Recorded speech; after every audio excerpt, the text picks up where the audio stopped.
Hi guys, welcome back to the channel Youri Zaritski, Lucidity for All. Today class is about different approaches to lucid dreaming.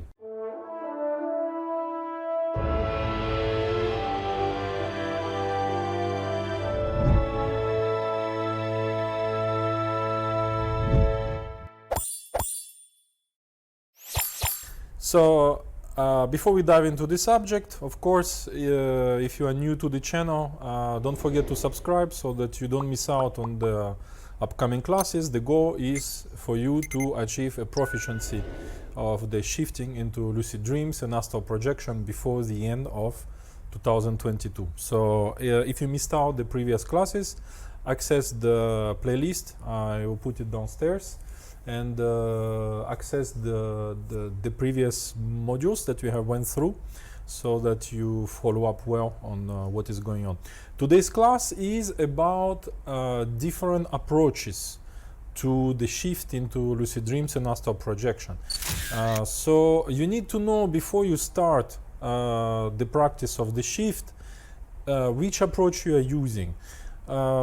It's more or less essential because you need to know on what to focus. It's just to segregate different kinds of efforts, and I will tell you how they work together. You know, it's just to classify things so that you are a little bit more organized.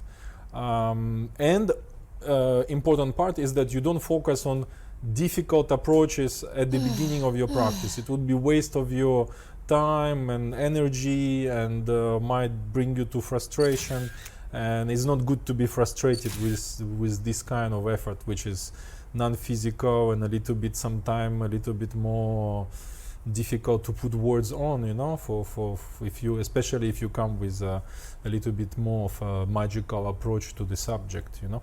But as you can see, I'm teaching everything in a practical way with no cloudy things to say.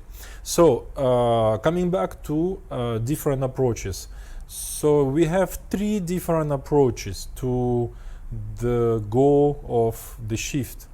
You need to understand that what we are looking for is the body is asleep, and in simple terms, we are dreaming and we become aware of the dreaming state and the body being asleep. So we wake up our consciousness, our awareness during the sleeping time. Okay, so that's the goal.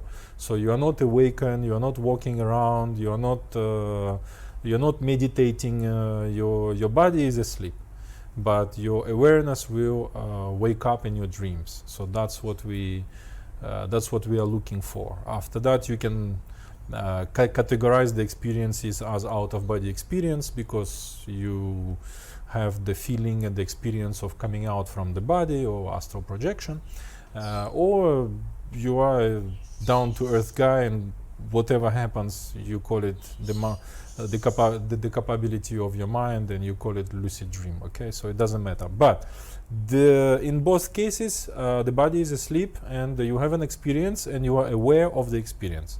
That's what we are looking for. Hence, to reach that point, I'm trying to point my nose in the video. To reach that point, there are only three approaches. Waking to a sleep is one. So you are awakened, you lay down in bed and you start to make some efforts. So that is from waking state to sleeping state.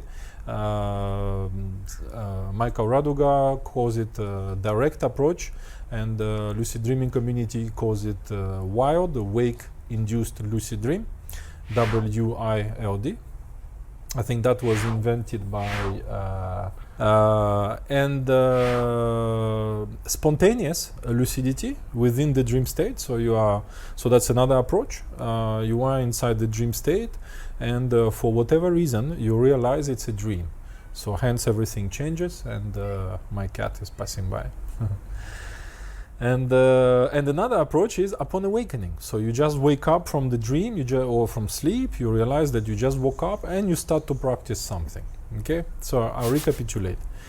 Waking to sleeping, that is one.